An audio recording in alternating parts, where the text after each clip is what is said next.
보자 합니다. 네. 어떻게 오래간만에 가족들 보니까 많이 좋으셨나요? 네. 맛있는 거 많이 드셨어요? 네. 오늘 많이 못 드신 분들은 오늘 맛있는 애찬이 있으니까 맛있게 드시기 바랍니다.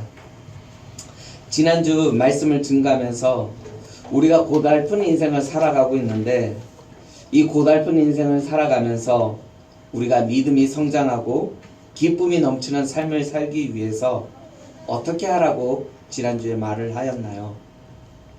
우리가 믿음을 성장하고 우리들의 삶이 기쁨이 넘치는 삶을 살기 위해서 우리가 이 땅 가운데 어떠한 삶을 어떻게 살아야 한다라고 하였나요?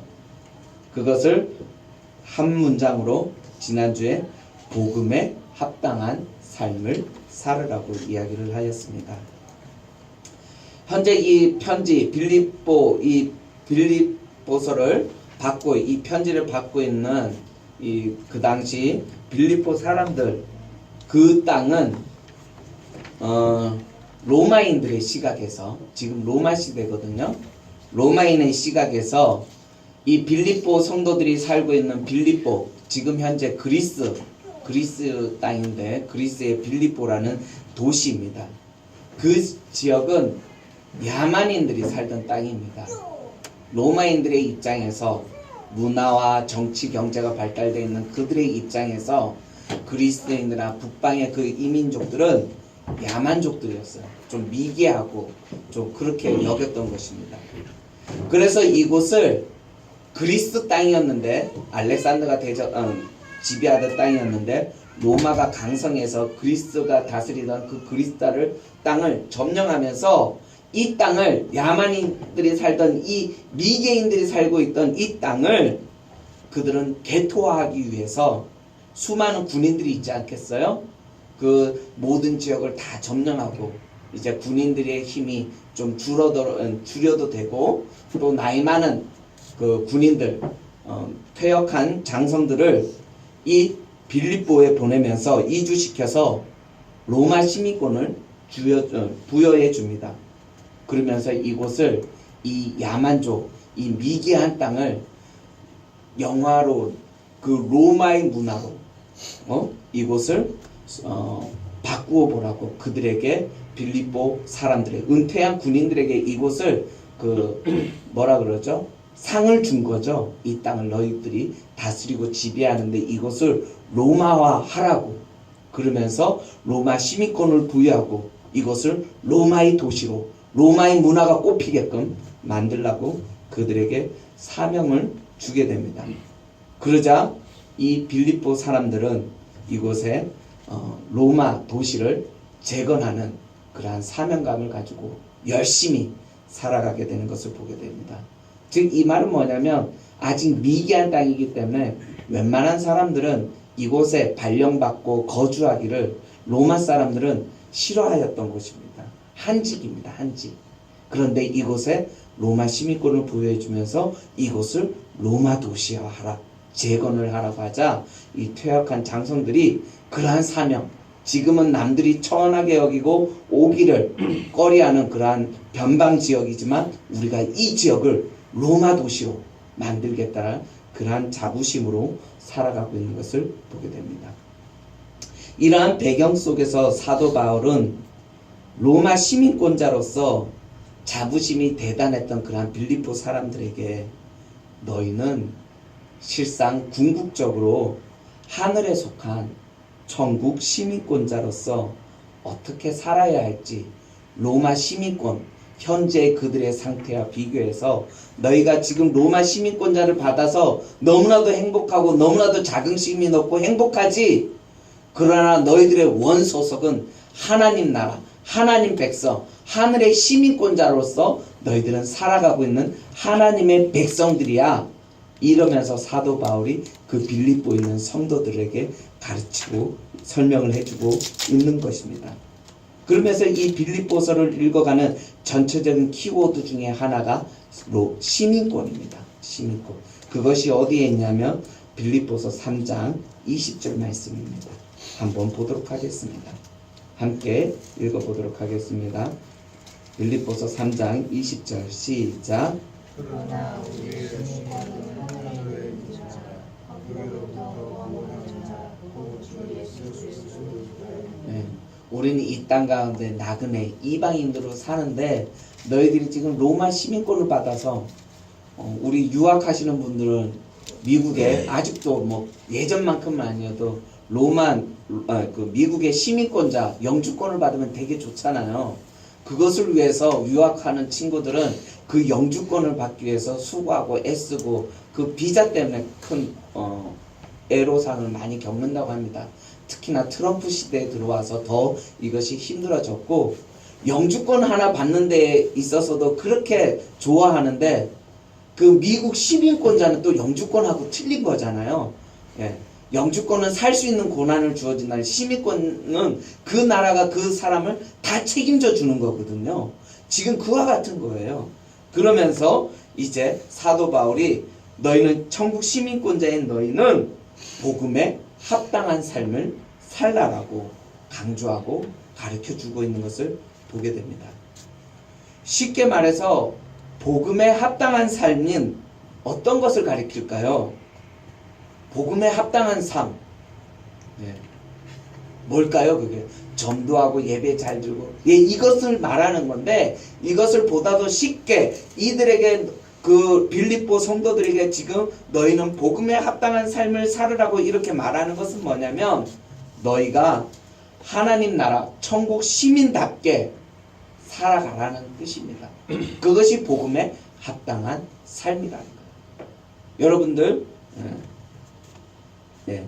그러면서 복음에 합당한 삶, 하나님 나라, 천국 시민답게 산다라는 것이 이제 그것이 무엇인지 구체적으로 알려주는데, 지난번에 그 첫 번째 원리가 뭐라 그랬나요? 여러분들 천국 시민권자입니까? 아멘. 그래요. 여러분들 천국 시민권자입니까? 네, 아멘. 그러면 우리가 복음에 합당한 삶을 살아야 돼요. 하늘, 천국 백성, 시민권자답게 살아야 되는데, 그 첫 번째 원리가 지난번에 우리가 나누었던 것처럼 첫 번째가 뭐라 그랬죠? 한마음, 27절에 나와있잖아요. 한마음, 한뜻으로 서로 협력하는 것이라고 이야기를 해 주었습니다. 그리고 두 번째 원리가 뭐죠? 너희들이 로마 시민이 되었고 하나님의 그 천국 시민이 되었으면 너희들이 복음 때문에 반대하고 너희들을 대적하는 사람들이 나타날 터인데 그들을 두려워하지 말라는 거예요. 두 번째가 두려워하지 말라는 거예요. 대적자들을. 왜냐하면 그 대적자들은 예수님이 임재하는 그리스도의 날에 어떻게 된다고요? 멸망할 것이기 때문에 두려워할 필요가 없다라는 것입니다.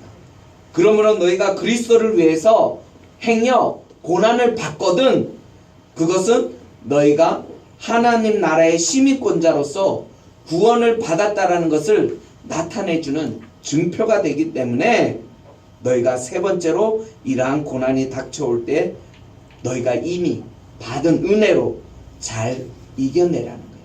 그것이 복음에 합당한 삶이라는 것입니다. 그러므로 고난의 때에 견딜 수 있도록 하기 위해 하나님은 은혜를 주셨기 때문에 그 은혜는 우리가 고난이 닥쳐오게 되면 고난을 이겨낼 수 있는 힘, 무기인 것입니다. 네. 그러면서 이어지는 오늘 성경 본문의 핵심이 바로 2장 4절 말씀입니다. 전문맥에서 1장 27절에서 30절까지 너희가 천국 시민답게 살아가는 방법을, 첫 번째가 뭐라고요? 네, 한마음 한뜻으로 뭐라고요? 서로 협력하라는 것. 두 번째가 뭐라고요? 대적자들 앞에서 두려워하지 말라는 것. 세 번째로 행여나 너희가 고난이 오게 되면 그 받은 은혜를 가지고 그 고난을 잘 이겨내라는 거예요. 이것이 천국 시민답게 살아가는 방법이라는 거예요. 이것을 알려주었다라면 오늘 본문에서는 천국 시민권자인 너희가 기쁨이 넘치는 삶을 살아가고자 할 때 어떻게 해야 되는지 1절에서 4절까지 친절하게 설명해 주고 있는 것입니다. 이해가 되셨나요?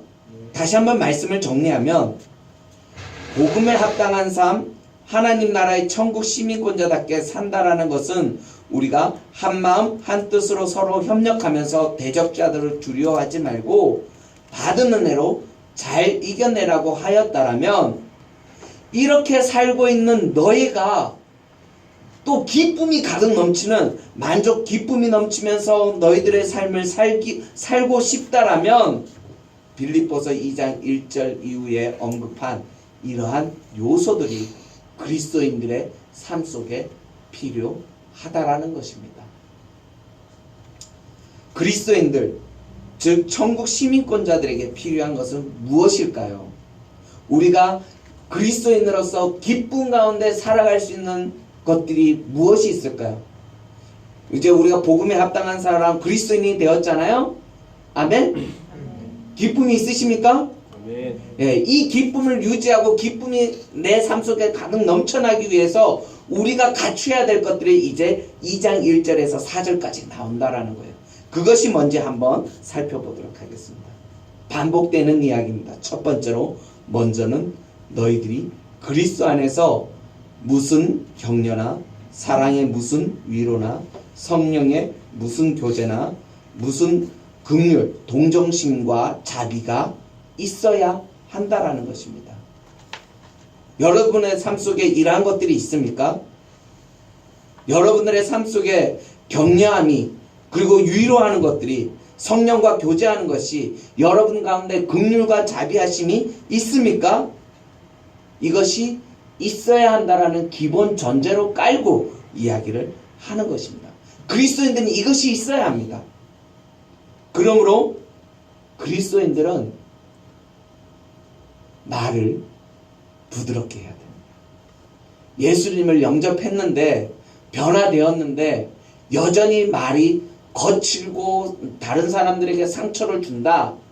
아직까지 성도로서, 천국 시민으로서 구원을 받았을지는 모르겠으나 그 사람이 성도로서 이 땅 가운데 기쁨 가운데서 살아갈 수가 없다라는 겁니다. 그런 사람은 구원은 받았는데, 어떤 사람은 그 구원에 의해서 너무나도 기쁘게 풍성하게 살아가는 사람이 있는 반면에, 교리적으로는 구원 받았다라는 것을 부인할 수 없는데 그 사람의 실제적인 삶의 모습을 보면 믿지 않는 사람이나 별반 다를 것이 없다라는 거예요. 기쁨이 없다라는 것입니다. 그래서 우리들은 말을 부드럽게 하면서 이러한 것들이 있어야 됩니다. 그래서 너희들이 천국 시민권자로서 이러한 것들을 누리고 있거든. 이것이 전제로가 아니에요. 이것이 조건이 아니라 이것이 있거든. 그 다음에 이야기를 하는 거예요. 뭐라고요? 첫 번째로 너희들이 이러한 사랑이나 무슨 격려나 무슨 교제나 자비와 그러한 긍휼함이 있거든. 너희들이 첫 번째로 기쁨 가운데 너희들이 누리기 위해서 필요한 것들이 뭐냐면, 한 마음 한 뜻으로 겸손한 마음을 가지고 다른 사람들을 자기 자신보다 더 존중해 주라라는 것입니다. 즉 다른 사람을 섬겨주고 존중해 주기 위해서는 네가 먼저 은혜 가운데 있어야 한다라는 것입니다. 이 말을 세상 사람들은 무엇이라고 얘기하냐면, 사랑을 받아본 사람만이 사랑을 줄 수가 있다라는 같은 맥락인 것입니다. 사랑을 받아서 다른 사람을 이렇게 사랑을 해주고 싶은데 어렸을 때부터 부모님으로부터 학대를 당하고 온전한 사랑을 받지 못한 사람은 내가 상대방을 사랑하는 마음이 있어서 사랑을 표현하고 싶은데 사랑을 해주면 해줄수록 상대방이 상처를 받아요. 왜 그러는지 몰라. 나는 선의의 뜻으로 잘해준다라고 하는데 상대방은 나의 이러한 선의 때문에 힘들어하고 기분 나빠하고 속상해하고 상처를 받았다고 말을 하는 겁니다. 그런 내 입장에서는 왜 그럴까? 나는 진짜 진실한 마음으로 그들에게 다가갔는데 왜 저 사람은 나의 마음을 곡해할까? 이와 같은 그러한 소통의 문제가 생긴다라는 것입니다. 그렇기 때문에 너희 성도들 간에 교제하는 것들이, 서로 섬겨주는 것이 너무나 중요하지만 하나님과의 교제를 통해서 하나님 앞에 받은 은혜와 사랑이 없는 상태에서 성도들끼리 교제를 하게 되면 기쁨이 가득 넘쳐나기는커녕 분란만 일으키고 싸움만 일으키고 서로 오해를 일으킨다라는 것입니다. 그래서 오늘날 많은 성도님들이 목장 모임이나 이렇게 할 때 내가 하나님 앞에 받은 사랑과 은혜를 나누지 않고 주식이나 부동산 투자 이야기하고 우리 아이들 과외 어디 가면 학원이 좋다더라 이러한 것들 이야기하고 자꾸 남의 가정사에 관심을 깊이 보이면서 그 사람의 뒷담화를 자꾸 이야기를 하는 거죠. 그러다 보니 성도들 간에 교제를 하면 기쁨이 넘치는 것이 아니라 교제를 하면 할수록 무엇이 생길까요? 분란이 일어나고 싸움이 나타나는 것을 보게 됩니다.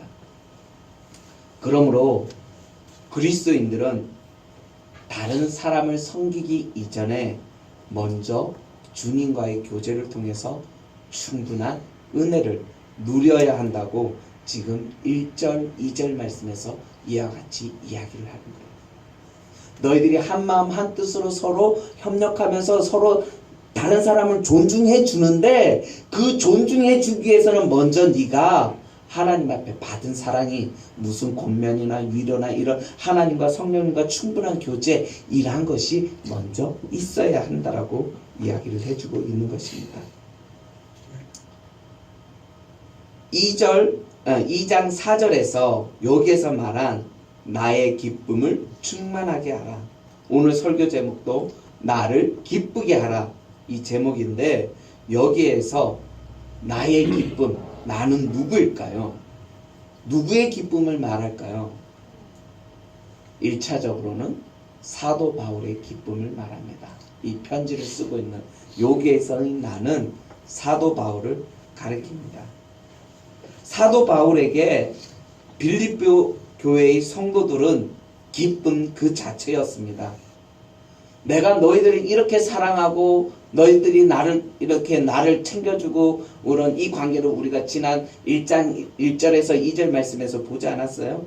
그런데 너희들은 나에게 이렇게 소중한 사람이고 나에게서는 둘도 없는 좋은 친구이고 그런데 내가 감옥에서 지금 너희들의 소식을 들으니 너희들 간에 성도들 간에 서로 화합하지 못하고 갈등하고 있다더라.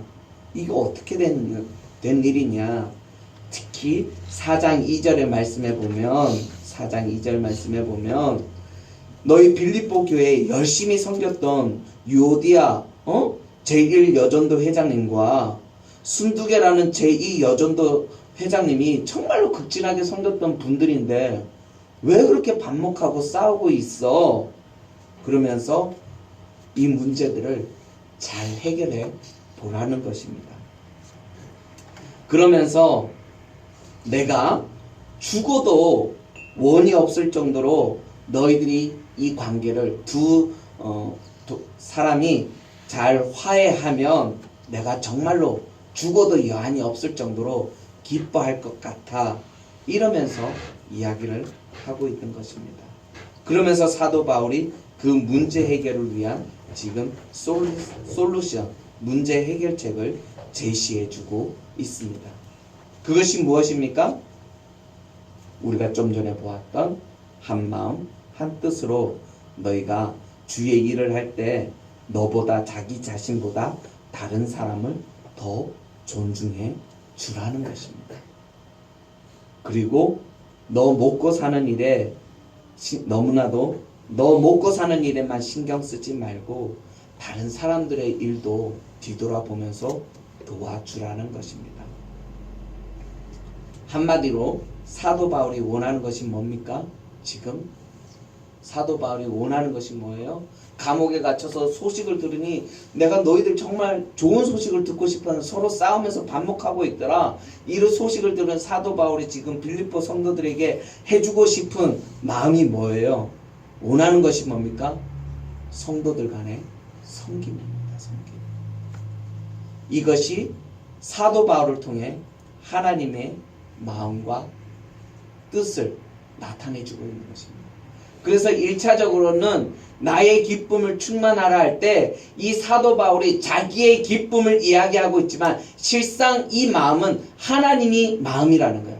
하나님이 지금 사도 바울을 통해서 사도 바울이 갖는 그 마음이 실질적으로 내가 너희들에게 원하는 마음이다. 이렇게 이야기를 하고 있는 것입니다. 하나님이 지금 빌립보 성도들에게 원하는 것이 뭐라고요? 성도들 간의 섬김. 사도 바울이 원하는 건 뭐라고요? 성도들 간의 섬김. 네, 이거라고요. 좀 직설적으로 이야기해서 좀 죄송하지만 좀 양해해 주시기를 바랍니다. 어제 우리 아름다운 하늘빛 교회 밴드에 글이 올라오기를 오늘 애차는 떡국과 김치인데 명절을 보내시느냐 많이 힘드셨죠? 그러면서 오늘은 사모님과 애참팀에서 섬기겠습니다. 이렇게 문자가 딱 올라왔습니다. 그쵸? 이것이 섬김입니다. 여러분들이 힘들고 명절에 음식 만들고 그러니까 피곤하고 힘들 것 같으니까 애참팀에서 고민하고 신경화 집사님 1년 동안 많이 힘드셨죠? 이게 얼마나 메뉴 정하는 게 그냥 나오는 게 아니거든요. 저희 아내하고 통화하면서 이거 하는데 한 20분 통화하는 것 같았어요. 뭐 어떻게 할까 이렇게 나오는 거예요. 이게 섬김인 겁니다. 그랬더니 조금 있다가 띵동 띵동 띵동 하고 문자가 올라와요. 뭡니까? 이 애찬팀의 마음과 의도를 알고서 감사합니다 이러면서 잘 먹겠습니다 하면서 댓글을 달아주시더라고요. 이것 또한 섬김입니다. 근데 일을 했느냐 안 했느냐 이것도 중요하지만 그것보다 더 중요한 것이 그 섬기는 마음을 알아주는 것. 이것이 무엇보다 중요한 거예요. 근데 이 마음을 헤아리지 않고 알아주지 않고 잘 먹겠습니다 그러면 어떻게 될까요? 좀 얄밉게 되는 거죠. 그런 거예요. 온 거였는데 갑자기 실은 이것을 위해서 아내가 어제 12시까지 만들더라고요. 만두를 빚더라고요. 제가 그렇게 하지 말라 그랬는데 기쁜가 봐요. 기분. 그래서 어제 저녁에 손님이 왔는데 손님이 와서 실은 더 먼저 이렇게 준비하고 할 수 있었는데 준비 다 해놓고 손님이 오는 바람에 좀 시간 타임을 좀 늦게 했어요. 그럼 만들어 놓은 걸 안 만들 수도 없고 또 사자니 또 다 먹이려니 비싼 거죠. 시장에서 만두를 다 사자니. 그렇다니 냉동 만두를 제가 하라고 그랬더니 또 그게 또 성이 안 찬가 봐요. 그러면서 늦은 시간에 그걸 막 빚고 있더라고요. 미련하게. 그런데 그 마음이 이렇게 전달되는 거예요. 아내가 너무나도 행복하는 마음이 보이니까. 그래서 오늘 애참 맛있게 드세요. 네. 애참팀에서도 수고 많이 했고 또 그러면서 우리 신경화 집사님 1년 동안 수고한 게 이렇게 감사하고 그러면서 우리가 1년 동안 맛있게 잘 먹었죠. 이게 바로 섬김입니다. 신앙생활하면서 기쁨이 넘치기를 원하십니까? 첫 번째로는 이거예요. 성도들 간에 섬김이 있어야 한다는 사실입니다. 특히 우리는 부부가 많으니까 아내에게 인정받는 남편이 되고 싶습니까? 제가 그거를 원했어요. 제 인생의 가장 큰 비전 중에 하나가 크리스찬으로서 모범적인 가장 남편이 되는 거였거든요.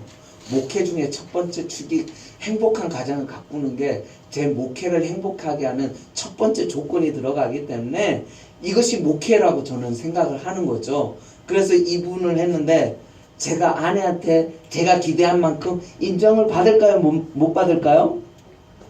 못 받아요. 제 딴에는 인정받기 위해서 머슴같이 일을 하는데 생각만큼 그 인정을 못 받는 거예요. 아마 저뿐만 아니라 모든 남자들이 대부분의 남자들이 그럴 거라고 생각해요. 내가 머슴같이 일을 하면서 내가 쉬지 않고 돈을 열심히 벌어다 주면 아내와 아이들이 기뻐할 거라고 생각하는데 의외로 기뻐하지 않아요. 왜 그럴까 이렇게 뒤집어 보면 그 마음은 좋은데 자기의 열정과 그 마음 헌신의 태도는 좋은데 중요한 거 하나가 빠뜨린 게 뭐냐면 상대방의 마음을 읽지 않는다라는 거예요. 읽어주고 이해해주지 않는다라는 거예요. 그러니까 아내의 마음, 아이들의 마음을 읽어주지 않고 열심히 섬기는 것은 뭐냐? 큰 의미가 없는 거예요. 큰 의미가 없게 되는 거예요. 아내의 마음만 알아줘도, 아이의 마음만 읽어줘도 아내는 남편을 어떻게 섬기냐면 죽도록 섬깁니다. 여러분들이 이렇게 행복해하고 이렇게 1년 동안 같이 하면서 저희 아내가 여러분들이 저희들의 아내의 마음을 알아주고 이러니까 어제 그 하는 것들이 제 생각이에요. 제 그 아내의 모습을 보면서 여러분들을 정말 극진히 섬겨요. 그런 것입니다. 그러면서 훌륭한 장수는 자신의 가치나 존재감을 알아주는 그러한 주군에게, 군주에게 목숨을 바치지 않습니까? 그와 같다라는 것입니다. 그리고 교회 청소할 때도 저는 여러분들 피곤할까봐 어제 또한 연락을 안 드렸어요. 명절이고 하니까. 그런데 시간이 되니까 오시더라고요. 올 수 있으신 분은 다 오시더라고요. 그래서 제가 이러한 일이 있을 때마다 미리 연락 안 하고 여러분들 좀 짜증 나잖아요.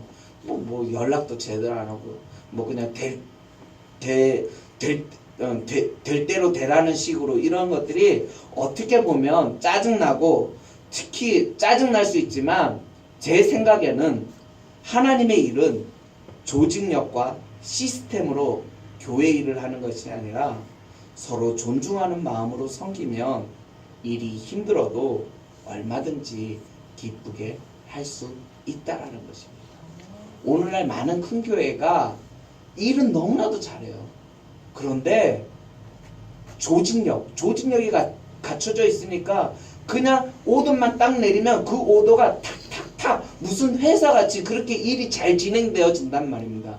그래서 그 결과만 놓으면 너무나도 퍼펙트하고 훌륭하지만 하나님 보시기에는 그 조직력과 시스템으로 잘 이루어진 것들이 하나님이 보시기에도 동일하게 기쁨과 때로는 아닐 수도 있다라는 생각이 드는 것입니다. 그래서 목사님들이 시스템과 조직력을 가져서 교회들을 잘 이끌어 나가는 것이 좋은데 자칫 목회를 회사 CEO처럼 운영할 수 있는 그러한 실수를, 그러한 잘못을 저지를 수가 있다라는 것입니다. 그렇기 때문에 서로 그 마음을 알아주지 않으면 일을 하지 않는데도 너무 힘들게 할 수가 있습니다. 그렇기 때문에 사도 바울은 지금 이러한 마음을 빌립보 성도들에게 전해주고 싶은 것입니다. 내가 감옥에 있으면서 하나님을 내가 감옥에 있으면서 기쁘게 살아갈 수 있는 것은 뭐냐면 내가 이러한 하나님과의 그 받은 은혜를 알고 내가 당신들을 이와 같이 섬기고 그러한 그 기쁨을 어떻게 하면 성도가 신앙생활하면서 기뻐할 수 있는지 그 원리를 알고 있으니까 자신이 터득한 그 기쁨의 원리를 성도들에게, 빌립보 성도들에게 알려주어서 이 문제를 해결하기를 간절히 원했던 것입니다. 빌립보 교회가 어떻게 개척되었습니까? 지난번에 한번 제가 설명했는데 가물가물하시죠? 다시 한번 설명하겠습니다. 원래 사도 바울은 빌립보 교회에 가기 전에 지금의 터키 에베소에 가서 에베소의 교회를 개척하기를 원했습니다. 그런데 교회를 에베소에 가서 개척하려고 했는데 자꾸 그 길이 막히는 것입니다. 그런데 환상 중에 갑자기 마게도니아 사람들이 나타나서 우리에게 복음을 들려달라고 이와 같은 환상을 보게 되고 그 소리를 듣고 이 바울과 실라가 전혀 예상하지도 않았던 그 빌립보 마게도니아 지역으로 가게 됩니다. 그곳에 갔더니 그들을 바울과 실라를 도와줄 하나님의 사람 그 옥감장수 루디아라는 여자를 만나게 되는 거예요. 그 지역은 믿는 사람들이 없는 지역이거든요. 크리스찬을 찾아보기는 한 1%의 가능성밖에 없는 그러한 복음의 불모지인데 거기에서 신실한 루디아라는 여자를 만나게 된 것입니다. 그러면서 이 루디아와 함께 빌립보 교회를 나중에 건강하게 세우게 되는데 참으로 이상한 것은 사도 바울과 실라가 그 빌립보에 가서 이제 교회를 개척하고 그러면서 전도하면서 기도하려고 이것저것 돌아다니다가 점치는 귀신에게 들려서 이제 점치는 그러한 여자를 하나 만났어요. 근데 이 귀신 들린 여자가 사도 바울과 실라가 전도하는 곳마다 쫓아다니면서 귀찮게 하면서 그의 사역들을 방해하니까 사도 바울이 예수의 이름으로 그 귀신 들린 여자에게 들렸던 그 귀신을 쫓아내 줍니다. 그러자 귀신에 들렸던 그 여인의 그 신통력이 사라지게 되고 이 여자가 어느 귀족집의 종이었는데 이 여종이 이를 점치는 걸로 인해서 그 뭐라고 복비를 가지고 수익이 짭짤했었는데 갑자기 이 여종의 신통력이 사라지니까 복비가 없어지는 거잖아요. 수입이 끊기니까 주인이 화가 났어요. 그래서 어떻게 돼요? 사도 바울과 신라를 고소해 버립니다. 그래서 졸지에 사도 바울과 신라가 그 감옥에 갇히게 되고 그 감옥에서 기도하는 중에 갑자기 지진이 나서 옥문이 막 열리고 막 갑자기 그 문이 다 열리는 거예요. 그랬더니 죄수들이 다 도망간 줄 알고 간수가 이제 내일이면 난 죽게 되었다 이렇게 해서 자살하려고 할 때 사도 바울이 그 간수를 말리면서 우리들은 도망가지 않았다고, 여기 있는 죄수들은 아무도 도망가지 않았으니 걱정하지 말라고. 그러자 이 간수가 내일 아침에 혹시라도 이 일로 인해서 문책을 당할까 해서 사도 바울에게 이야기를 합니다. 어떻게 하면 이 상황 속에서 제가 구원을 받을 수 있을까요? 묻습니다. 그러자 사도 바울이 뭐라고 이야기를 합니까?